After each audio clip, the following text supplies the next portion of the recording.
ഖുർആനാണ്. രണ്ടാമത്തെ പ്രമാണം സംഭവബഹുലമായ പ്രവാചക തിരുമേനിയുടെ 23 കൊല്ലക്കാലത്തെ ജീവിതത്തിലെ തിരുചര്യ എന്ന് പറയുന്ന സുന്നത്താകുന്ന രേഖ. ഞാൻ വിചാരിച്ചു ഒരു ഖുർആൻ ആയത്ത് ഉദ്ധരിച്ച് അല്ലല്ലാത്തവരുടെ ഇസ്തിഹാസ നടത്താൻ ഈ ആയത്ത് തെളിവാണ് എന്ന് പറയും എന്ന് ഞാൻ വിചാരിച്ചു. പ്രവാചകനിൽ നിന്ന് സ്ഥിരീകരിക്കപ്പെട്ട ഹദീസ് ഉദ്ധരിച്ച് അവർ മുഖാമുഖത്തിൽ പങ്കെടുക്കും എന്ന് ഞാൻ വിചാരിച്ചു. അതുപോലെ സഹാബാക്കിറാമിന്റെ ജീവിത ചരിത്രം പറഞ്ഞുകൊണ്ട് അവർ അവിടെ സംവാദത്തിൽ മുഖാമുഖത്തിൽ അവർ സംബന്ധിക്കും എന്ന് ഞാൻ വിചാരിച്ചു. ഒരു മുഖാമുഖമാകുമ്പോ സ്വാഭാവികമായി ഏറ്റവും ശക്തമായ തെളിവാണല്ലോ മാറ്റുരക്കുക. ഖുർആനാണല്ലോ ഒന്നാമത്തെ പ്രമാണം, അതാണല്ലോ ഒന്നാമത്തെ തെളിവ്, അതിൽ നിന്നാണല്ലോ ഉദ്ധരിക്കേണ്ടത്.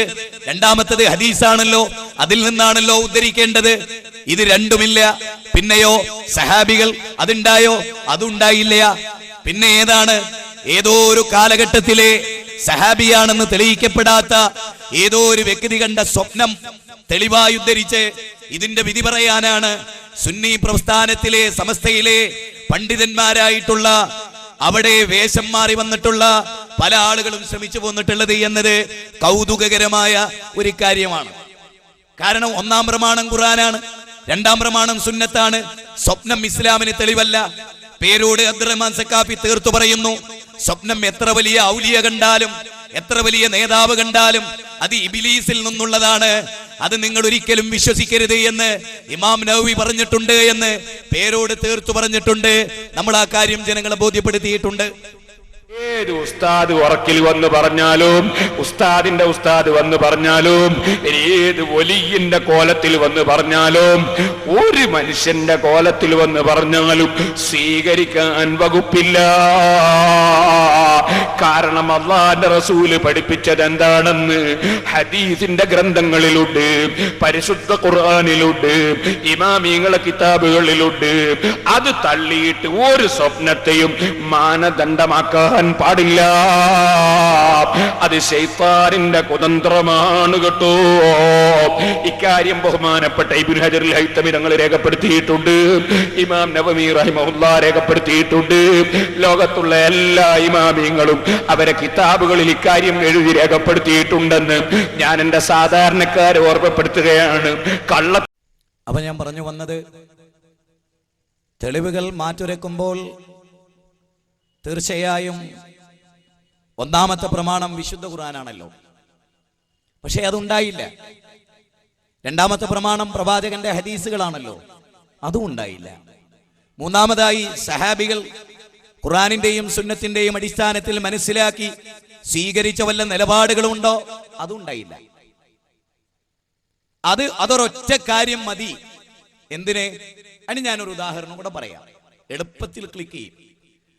ആലുവ കുന്നത്തേരി ഒരു വാദപ്രതിവാദം നടന്നു. ആ വാദപ്രതിവാദത്തിൽ സ്വാഭാവികമായി പ്രമാണങ്ങൾ എഴുതുമ്പോൾ എങ്ങനത്തെ എഴുതുക? വിശുദ്ധ ഖുർആനും സഹീഹായ ഹദീസും അല്ലേ? അത്ഭുതകരമായ കാര്യം എന്താണ്? വിശുദ്ധ ഖുർആനിൽ നിന്ന് ഒരൊറ്റ ആയത്തും അവിടെ ഉദ്ധരിച്ചില്ല. ഷിയാ സൈറ്റിൽ നിന്നെടുത്ത 40 പോയിന്റുകളിൽ അല്ലാഹു അല്ലാത്തവരോട് പ്രാർത്ഥിക്കാൻ ഷിയാക്കൾ കണ്ടെത്തിയ 40 തെളിവുകളിൽ 13ാമത്തെ തെളിവായ ഹദീസ് ഉദ്ധരിച്ചിട്ടാണ് ഈ സംഭവം തെളിയിച്ചത്. അതാവട്ടെ വിഷയവുമായ ഒരു ബന്ധവുമില്ലാത്ത കാര്യമാണ്. ആ ഹദീസ് ഉദ്ധരിച്ചുകൊണ്ട് ലോകത്തൊരാളും മരിച്ചവരെ വിളിച്ചു പ്രാർത്ഥിക്കാമെന്ന തെളിവായി ആ സംഭവം ഉദ്ധരിച്ചിട്ടില്ല. അല്ലാഹു എന്തിനാണ് ഖുർആൻ ഇറക്കിയത്?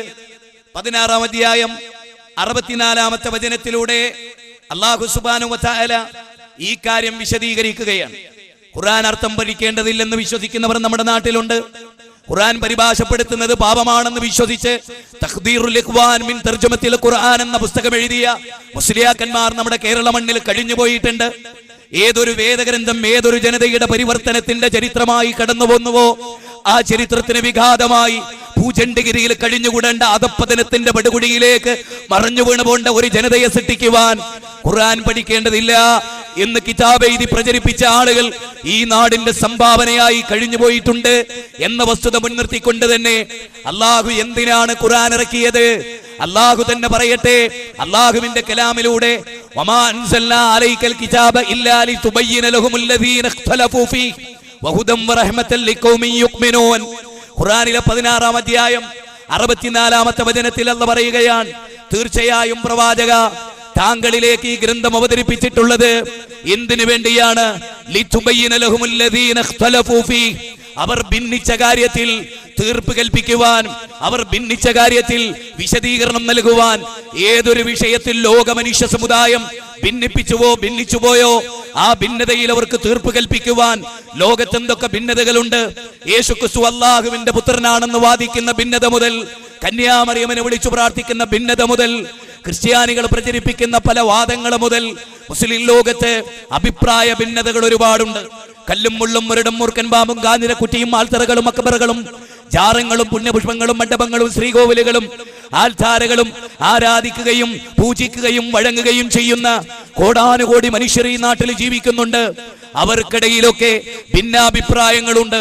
വിഗ്രഹത്തെ ആരാധിക്കണമെന്ന് പറയുന്നവർ, ആ ആരാധന തെറ്റാണെന്ന് പറയുന്നവർ, അന്ധവിശ്വാസങ്ങളെ പേറുന്നവർ, അന്ധവിശ്വാസത്തെ എതിർക്കുന്നവർ, അനാചാരങ്ങളെ എതിർക്കുന്നവർ, അത്യാചാരങ്ങളെ നിരുത്സാഹപ്പെടുത്തുന്നവർ, ആചാര വൈകൃതങ്ങളെ ചൂണ്ടിക്കാണിക്കുന്നവർ, അങ്ങനെ വ്യത്യസ്തങ്ങളായ ഭിന്നാഭിപ്രായങ്ങൾ മനുഷ്യരൊക്കെ ഭിന്നിച്ചു പോയിരിക്കുന്നു.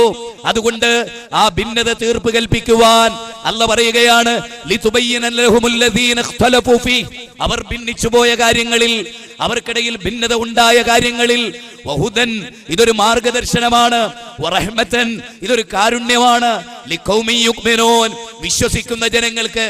അപ്പൊ ജനങ്ങളെ സംബന്ധിച്ചിടത്തോളം, ഈമാനുള്ളവരെ സംബന്ധിച്ചിടത്തോളം, വബയ്യിനാത്തിൻ മിനൽ ഹുദാ വൽ ഫുർഖാൻ, സത്യാസത്യ വിവേചന ഗ്രന്ഥമാണ് അല്ലാഹുവിന്റെ ഖുർആൻ എന്ന വസ്തുത നാം വളരെ ഗൗരവമായി മനസ്സിലാക്കണം. അലിഫ് ലാം റാ കിതാബുൻ അൻസൽനാഹു ഇലൈക ലിതുഖ്രിജൻ നാസ മിനൽ ളുലുമാതി ഇലൻ നൂർ. വല്ലാത്ത വാക്ക്, ഈ ഗ്രന്ഥത്തിന്റെ വാക്ക്, അല്ലാഹുവിന്റെ വാക്ക്. എന്തുകൊണ്ടാണ് പടച്ചോന്റെ ഖുർആനെ പറ്റി നമ്മൾ ചിന്തിക്കാത്തത്? ഖുർആനിലെ 14-ാം അധ്യായം 1-ാമത്തെ വചനമാണ്. എന്താ വചനം ഇത് പറയുന്നത്?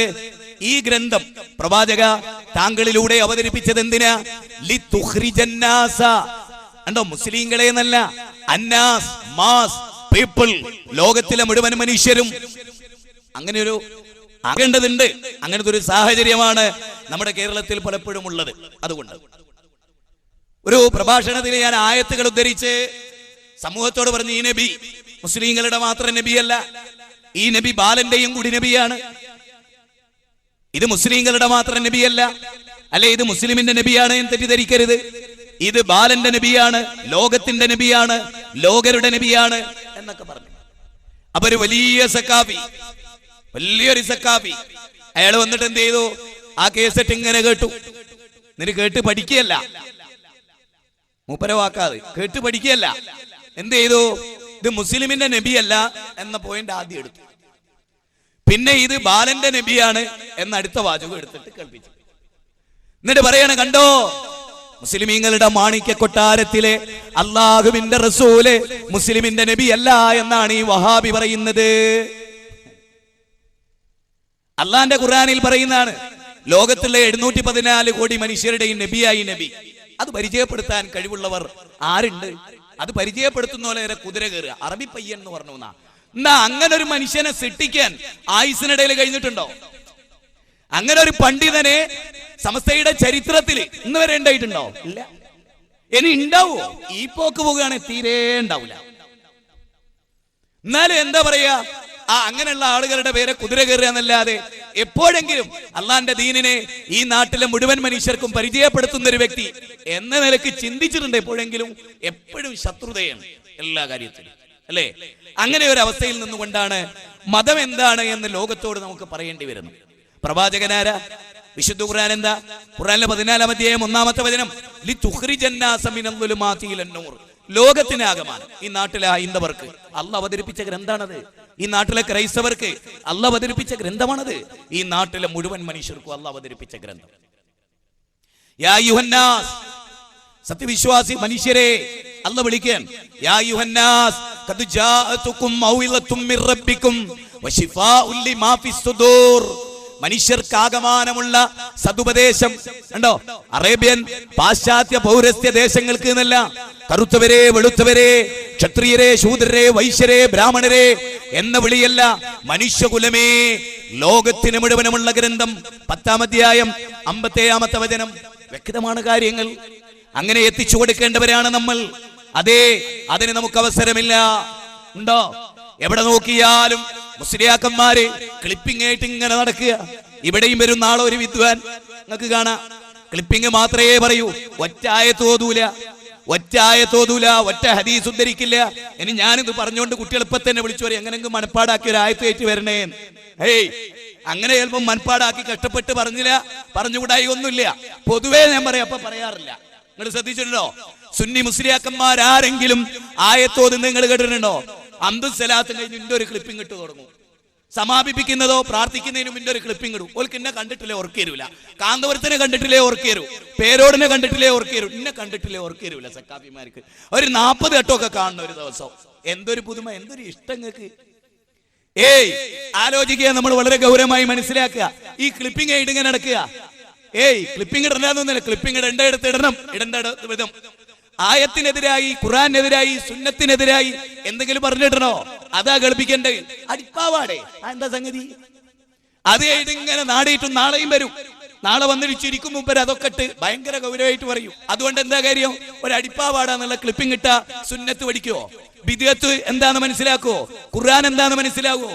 ഇല്ല. അതുകൊണ്ട് ആയത്ത് ഉദ്ധരിക്കുക, ഹദീസ് ഉദ്ധരിക്കുക, തെളിവുദ്ധരിക്കുക, ന്യായങ്ങൾ പറയാ, അതൊക്കെ അസ്തമിച്ചിരിക്കുന്നു. അള്ളാഹുവിന്റെ റസൂല്, എനിക്ക് അത്ഭുതം തോന്നുകയാണ്, മക്കയിൽ വന്നു ആയത്തോതി, അബൂജഹലിന് പ്രശ്നമായി. ആയത്തുദ്ധരിച്ചു, അബൂലഹബിന് പ്രശ്നമായി. പ്രവാചകന്റെ നിരന്തരമായ ഖുർആനോത്ത്. ഇന്ന് കേരളത്തിൽ സമസ്തക്ക് സംഭവിക്കുന്ന തെറ്റെന്താണ്?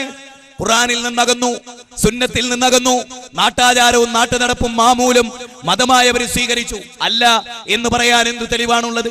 വിശുദ്ധ ഖുർആൻ പഠിപ്പിച്ച പോലെ, സുന്നത്ത് പഠിപ്പിച്ച പോലെ, സഹാബികൾ ജീവിച്ച പോലെ എന്താണെന്ന് അവരുടെ കയ്യിലുള്ളത്? ഏത് കാര്യത്തിലാണ്? വിശ്വാസ രംഗത്ത് ഇസ്ലാമുണ്ടോ? ആചാര രംഗത്ത് ഇസ്ലാമുണ്ടോ? സ്വഭാവ രംഗത്ത് പോലും ഇസ്ലാമുണ്ടോ? സ്വഭാവ രംഗത്ത് പോലും ഇസ്ലാമുണ്ടോ? ഇല്ല. അങ്ങനത്തെ ഒരു ജനത ഇവിടെ വളർന്നു വരികയാണ് എന്ന് നമ്മൾ ഗൗരവമായി മനസ്സിലാക്കുക. മുജാഹിദ് പ്രസ്ഥാനത്തെ സംബന്ധിച്ചിടത്തോളം ജനങ്ങളോട് നമുക്കൊരു വലിയ ബാധ്യതയുണ്ട്. ആ ബാധ്യതകളിൽ ഏറ്റവും പ്രധാനമാണ് ഖുർആൻ ഓതി കൊടുക്കുക എന്നുള്ളത്. നബി സല്ലല്ലാഹു അലൈഹി വസല്ലമയുടെ ഖുർആനോത്താണ് അബൂജഹലിന് പ്രശ്നം ഉണ്ടാക്കിയത്. അഖുർആനോത്താണ് ഇന്ന് അബൂജഹലിന്റെ പാർട്ടിക്കാർക്കൊക്കെ തൊന്തരവുണ്ടാക്കിക്കൊണ്ടിരിക്കുന്നത്. നിങ്ങൾ മനസ്സിലാക്കണം. 24 ആയത്ത് തിരുത്തണം എന്ന് പറഞ്ഞു, അല്ലേ? നേരെ മറിച്ച് 24 ഭഗവത്ഗീതയിലെ സൂക്തം മാറ്റണം എന്ന് പറഞ്ഞില്ലല്ലോ, ബൈബിളിലെ സൂക്തം മാറ്റണം എന്ന് പറഞ്ഞില്ലല്ലോ. കാരണം ഖുർആൻ ഏതു മനുഷ്യരുടെ മുമ്പിലും സ്വസ്ഥതക്കേടുണ്ടാക്കി, ആദർശപരമായി, ആയുധപരമായല്ല, ആദർശപരമായി. അതുകൊണ്ട് തന്നെ ഖുർആനിന് നേരെ എല്ലാ ഭാഗങ്ങളിൽ നിന്നും ദമഷ്ട്രങ്ങൾ പൊന്തി വന്ന കാഴ്ചകൾ നമ്മൾ കണ്ടുകൊണ്ടിരിക്കുകയാണ്. അപ്പൊ ഖുർആൻ മാനവരാശിക്ക് മുഴുവനും ആശ്ചര്യമാണ് ഖുർആനിന്റെ കാര്യം. ഖുർആൻ അല്ല പറയാണ്, എന്താ മനുഷ്യരെ നിങ്ങള് ഖുർആനെ പറ്റി ചിന്തിക്കാത്തത്? എന്താ നിങ്ങൾ ഖുർആനെ പറ്റി ചിന്തിക്കാത്തത്? എന്താണ് നിങ്ങൾക്ക് സംഭവിച്ചു പോയത്? നോക്കൂ, വിശുദ്ധ ഖുർആൻ പറയുന്ന വളരെ കാതലായ ഒരു കാര്യമാണിത്. എന്താ ഖുർആൻ പറയുന്നത്? വിശുദ്ധ ഖുർആനിലെ 40-ാം അധ്യായം 24-ാമത്തെ വചനം, അഫലാ യതദബ്ബറൂനൽ ഖുർആൻ അം അലാ ഖുലൂബിൻ അഖ്ഫാലുഹാ. വല്ലാത്തൊരു ചോദ്യം. മുസ്ലിങ്ങളെ, പൊതുജനങ്ങളെ, സാധാരണക്കാരെ, വിവേകമതികളെ, സത്യത്തെ അന്വേഷിക്കുന്നവരെ, ഈ വചനത്തിന്റെ അർത്ഥം ഒന്ന് ചിന്തിച്ചു നോക്കിയേ. അല്ലാഹു ചോദിക്കുകയാണ്, അഫലാ യതദബ്ബറൂനൽ ഖുർആൻ, അവരെന്താ ഖുർആനിനെ പറ്റി ചിന്തിക്കാത്തത്? അം അലാ ഖുലൂബിൻ അഖ്ഫാലുഹാ. അവരുടെ ഹൃദയം പൂട്ടിട്ട് വെച്ചിരിക്കുകയാണോ? അവരുടെ ഹൃദയം പൂട്ടിട്ട് വെച്ചിരിക്കുകയാണോ? ഈ ആയത്തിലൂടെ എന്താ പഠിപ്പിക്കപ്പെടുന്നത്? ഖുർആനിന് നേരെ ഹൃദയം തുറന്നു വെക്കാൻ, ഖുർആനിന് നേരെ ഹൃദയം തുറന്നു വെക്കാൻ, ഹൃദയം തുറന്ന് ഖുർആനിനെ കുറിച്ച് ചിന്തിക്കാൻ അല്ലാഹ് ആവശ്യപ്പെടുകയാണ്. വേദം പഠിക്കാത്തതെന്തടോ ദുർജനം, മൂടിക്കിടക്കയോ മർത്യന് മാനസം. വേദം പഠിക്കാത്തതെന്തടോ ദുർജനം, മൂടിക്കിടക്കയോ മർത്യന് മാനസം. എന്തുകൊണ്ടാണ് അവർ വേദത്തെ കുറിച്ച് പഠിക്കാത്തത്? ഖുർആൻ അവരെന്താ പഠിക്കാത്തത്? അവരെന്താ അത് മനസ്സിലാക്കാത്തത്? അല്ലാഹ് ചോദിക്കും. പടച്ചതമ്പുരാൻ ചോദിക്കുകയാണ് ഖുർആനിലെ 47-ാം അധ്യായം സൂറത്ത് മുഹമ്മദ് 24-ാമത്തെ വചനത്തിലൂടെ ഇത് ആർക്കുള്ളതാണ്? ഇത് നമുക്കുള്ളതാണ്. അല്ല പറയുന്നത് ഖുർആൻ പഠിക്കാതെ, ഖുർആൻ നെഞ്ചിലേറ്റാതെ, ഖുർആൻ അനുസരിച്ച് ജീവിക്കാതെ സ്വാഭാവികമായി പരലോകത്ത് വരുമ്പോ എന്താ ഉണ്ടാവുക?